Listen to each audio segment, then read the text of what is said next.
Hello दोस्तों, welcome to my class. बच्चों, paper नज़दीक आ गए हैं। आपके 24 फरवरी से पेपर हैं। तो आप लोग, मुझे पूरी उम्मीद है कि आप लोग तल्लीनता से अपनी पढ़ाई में लगे हुए होंगे, ठीक है। लेकिन इसके साथ साथ थोड़ा मन में घबराहट होती है कि पता नहीं किस चैप्टर से कौन सा क्वेश्चन किस तरीके से पूछेगा, ठीक है।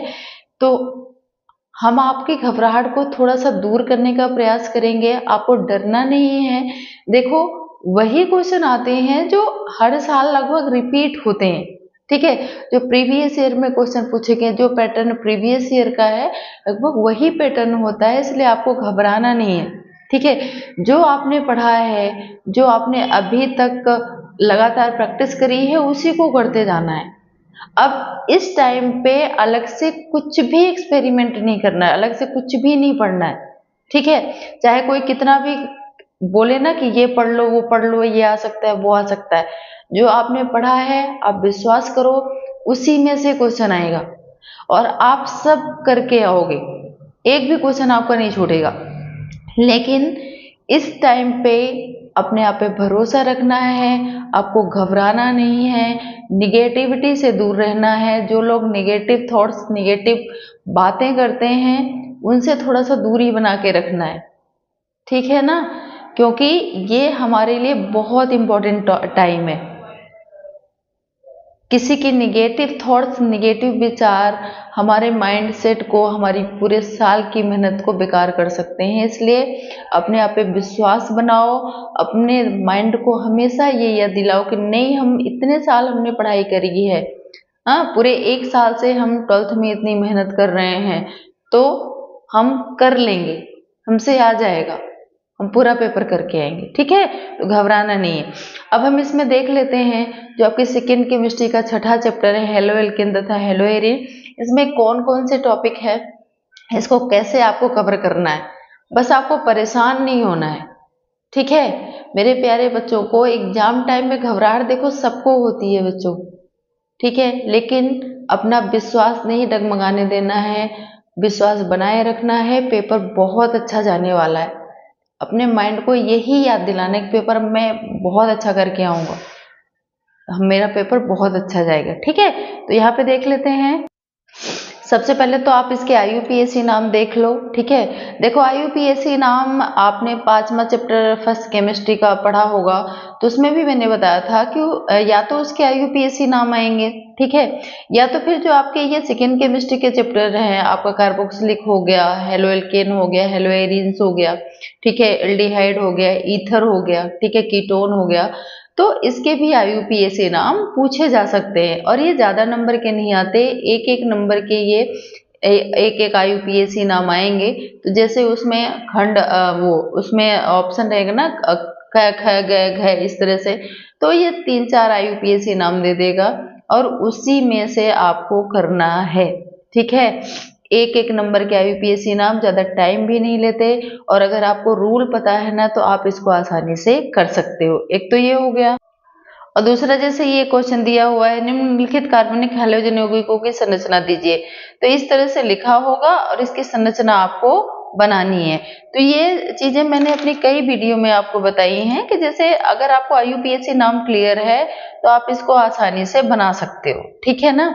चाहे हिंदी दे, चाहे आपके समीकरण के रूप में दे, आप इसको आसानी से कर सकते हो, ठीक है। तो इनको भी एक बार देख लेना है, चाहे इस तरह से लिखा है, चाहे संरचना सूत्र दे और आपसे हिंदी लिखने के लिए आए, तो आपका IUPAC नाम अगर क्लियर है, तो आप इसको आसानी से कर सकते हो। थोड़ा इस तरह के क्वेश्चन पे भी ध्यान रखना है। देखो, केमिस्ट्री कोई हुआ नहीं है। सब लोग डराते हैं, अरे केमिस्ट्री बहुत हार्ड है, बहुत हार्ड है, नहीं कर पाओगे, ऐसा कुछ नहीं है। बस थोड़ा सा आपको ध्यान देना है कि हमको क्वेश्चन करना कैसे है। जो क्वेश्चन आपने पढ़ा है वही देता है, लेकिन थोड़ा सा अगर घुमा देता है ना, तो बच्चे इसमें परेशान हो जाते हैं। तो आपको परेशान नहीं होना है। जैसे देखो, यहाँ पे दिया है, शुष्क ईथर की उपस्थिति में सोडियम तथा एक यौगिक A के 2 मोल आपस में अभिक्रिया करके एथेन बनाते हैं। तो बच्चों, आपने पढ़ा है ना, क्या पढ़ा है, वुटज अभिक्रिया पढ़ी है ना, ठीक है। वुटज अभिक्रिया पढ़ी है, तो वुटज अभिक्रिया क्या बोलती है, वुटज अभिक्रिया बोलती है कि सोडियम और एल्किल हाइलाइड के दो अणु आपस में क्रिया करके शुष्क ईथर की उपस्थिति में एथेन बनाते हैं। तो इसी को थोड़ा घुमा दिया, ठीक है। शुष्क ईथर की उपस्थिति में सोडियम तथा एक यौगिक ए के 2 मोल, मतलब एक यौगिक क्या है, एल्किल हाइलाइड, ठीक है। आप मेथिल क्लोराइड ले लो, मेथिल आयोडाइड ले लो, ठीक है।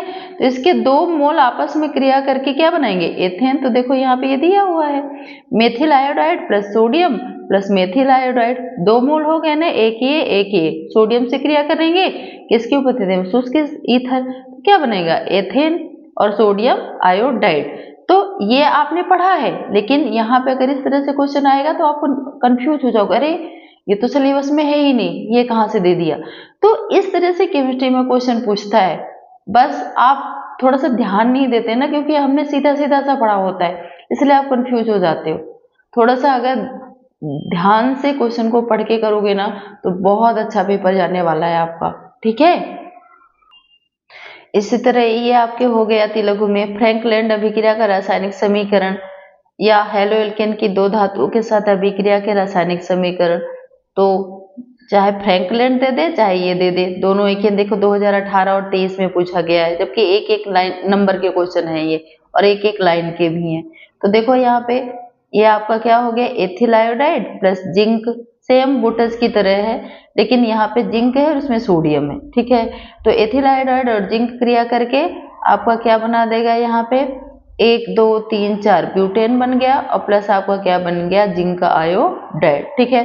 इसी तरह से ये क्वेश्चन है एथिल ब्रोमाइड की किसी एक नाभिक स्नेही प्रतिस्थापन अभिक्रिया का समीकरण। तो इसमें भी देखिए ये आपके क्वेश्चन इस तरह से एक एक नंबर के पूछे जाएंगे। तो ये आपका CN इधर चला गया, पोटेशियम ब्रोमाइड के साथ क्रिया कर लिया, तो आपका बन गया यहाँ पे क्या, एथिल साइनाइड और प्लस पोटेशियम ब्रोमाइड, ठीक है। इसी तरह से क्लोरोफॉर्म को प्रकाश एवं वायु के प्रभाव से बचाने के लिए कौन सी सावधानियां बरती जाती हैं। तो आपको पता है कि इसको रंगीन बोतलों में रखते हैं ताकि ये प्रकाश से प्रतिक्रिया ना करे, ठीक है ना। तो ये सारी चीजें आपको, ये जो क्वेश्चन है ये बस एक एक नंबर के पूछे जाते हैं, ये ध्यान रखना है। फिर आपको आता है क्लोरोबेंजीन की बेंजीन रिंग की एक प्रतिस्थापन अभिक्रिया का समीकरण, ठीक है। इस तरह के क्वेश्चन भी पढ़ लेना है आप। फिर आपका आता है फ्यूटिक अभिक्रिया। तो देखो वुटज में क्या था, हेलोएल्केन था, और इसमें आपका हेलोएरिन सोडियम के साथ क्रिया कर लेगा तो क्या बनाएगा, डाइफेनिल, ठीक है। तो जो वुटज अभिक्रिया थी उसमें हेलोएल्केन था, फ्यूटिक अभिक्रिया में क्या है, हेलोएरिन। अगर दोनों ही आ जाते हैं वुटज फ्यूटिक अभिक्रिया तो आपका एक हेलोएल्केन एक हेलोएरिन सोडियम धातु से क्रिया करेगा शुष्क ईथर की उपस्थिति में। तो ये हो गया। फिर ग्रिगनार्ड अभिकर्मक, इसका उपयोग पढ़ लेना है। ग्रिगनार्ड अभिकर्मक अक्सर पूछा जाता है, तो ग्रिगनार्ड अभिकर्मक को अच्छे से रीड कर लेना है, ठीक है। इसके बाद आपका आता है पिक्रिक अम्ल को क्लोरोबेंजीन से कैसे प्राप्त करोगे, ठीक है। तो ये चीजें भी अच्छे से कर लेनी है, आपने पढ़ा होगा। क्लोरोबेंजीन या आपका नाइट्रिक अम्ल, इससे क्रिया करके आपका लास्ट में क्या बना देगा, पिक्रिक अम्ल, ठीक है। तो ये आपने रिएक्शन करी होगी, इसको भी अच्छे से कवर कर लेना। फिर एक क्वेश्चन ये कर लेना है, एनिलीन की विभिन्न अनुवादी संरचनाएं। तो हमने आपको बताया है कि देखो इसमें ये 2 इलेक्ट्रॉन रहते हैं, मुक्त मूलक रहते हैं, तो इलेक्ट्रॉन बॉन्ड में और बॉन्ड इलेक्ट्रॉन में प्रतिस्थापित हो जाता है। तो इसकी 5 अनुवादी संरचनाएं बनती हैं। तो ये क्वेश्चन भी हम आपको अच्छे से करवा चुके हैं। अगर आपको क्लियर नहीं हुआ हो तो जो मेरी वीडियोज हैं इसकी, उसमें आप जाके देख लो। और देखो अगर इस तरह का क्वेश्चन आता है लघुत्तरी प्रश्न में, जैसे ये क्वेश्चन हो गया, C4H9Br सूत्र वाले यौगिक के सभी समावयवों को लिखिए। मतलब इसको कितने प्रकार से आप लिख सकते हो, ठीक है, इसकी कितनी संरचना आप बना सकते हो। तो वही आपका क्या कहलाएगा, समावयी। तो इस तरह से इसको करना है, कंफ्यूज नहीं होना है, ठीक है। देखो एक बार Br यहाँ जुड़ा, दूसरी बार यहाँ जुड़ा, ठीक है। फिर तीसरी बार इस तरह से यहाँ पे मेथिल जोड़ दिया, हाँ, चौथी बार इस तरह से संरचना इसकी बन गई, ठीक है। तो इस तरह से इनके समावयी बनाना है कि हम इसको Br के साथ कितनी तरह से लिख सकते हैं, ठीक है। फिर अगला है आपका सेट-जेफ नियम, इसको भी अच्छे से कवर कर लेना। अगर समझ में नहीं आता तो बताना, हम इसको कवर करवा देंगे। फिर आपका ये क्वेश्चन है, हेलोएरिन की नाभिक रागी प्रतिस्थापन अभिक्रियाओं में अनुनाद प्रभाव को समझाइए, ठीक है। तो अनुनाद आपका एनिलीन में भी आपने अनुनाद पढ़ा है। तो ये हेलोएरिन्स की नाभिक रागी प्रतिस्थापन अभिक्रिया बोल रहा है। तो ये यहाँ पे हमने हेलोएरिन्स ले लिया, सेम ऐसे ही है, नाभिक रागी मतलब जो नाभिक से कहाँ जाए, दूर जाए। तो यहाँ से इलेक्ट्रॉन इस तरह से प्रतिस्थापित होकर आपको इस तरह की 5 संरचनाएं देखने को मिलेंगी। जैसे एनिलीन है, सेम ऐसे ही आपका क्लोरोबेंजीन का भी है, ठीक है। तो अगर एक टॉपिक आपका क्लियर है तो इसको भी आप आसानी से कर लोगे। इसके बाद ये क्वेश्चन आपका है हेलोएल्केन में एक आणविक नाभिक रागी प्रतिस्थापन, तो इसको जरूर कवर कर लेना है। SN1 SN2 अभिक्रियाएं ये अक्सर पूछी जाती हैं, ठीक है ना। तो इसमें लापरवाही नहीं करनी है, देखो ये कई सन में पूछा गया है, तो इसको कवर कर लेना है।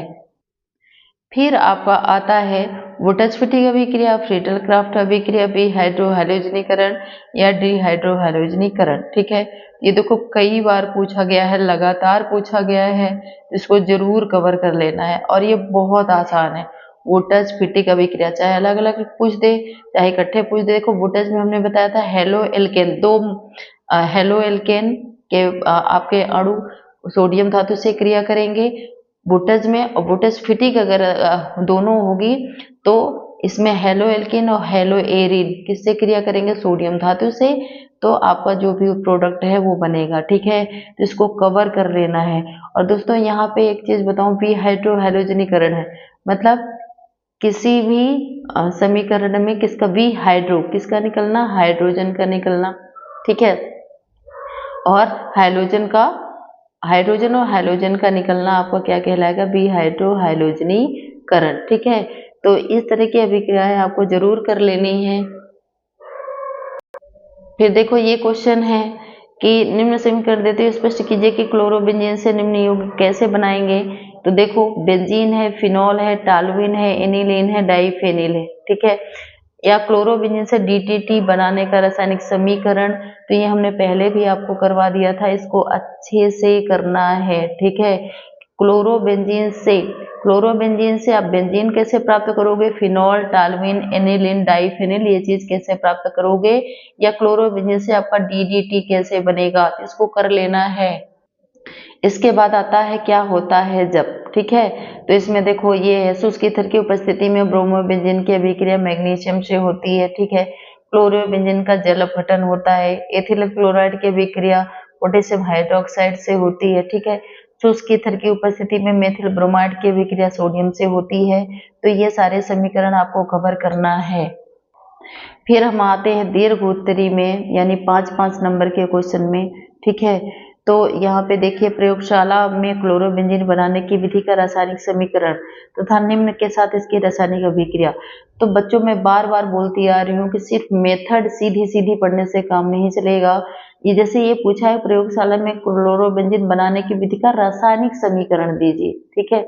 उसने पूरी मेथड आपको डिस्क्राइब करने के लिए नहीं बोला है, रासायनिक समीकरण देने के लिए बोला है। तो सिर्फ आपको इतना ही करना है, ठीक है ना।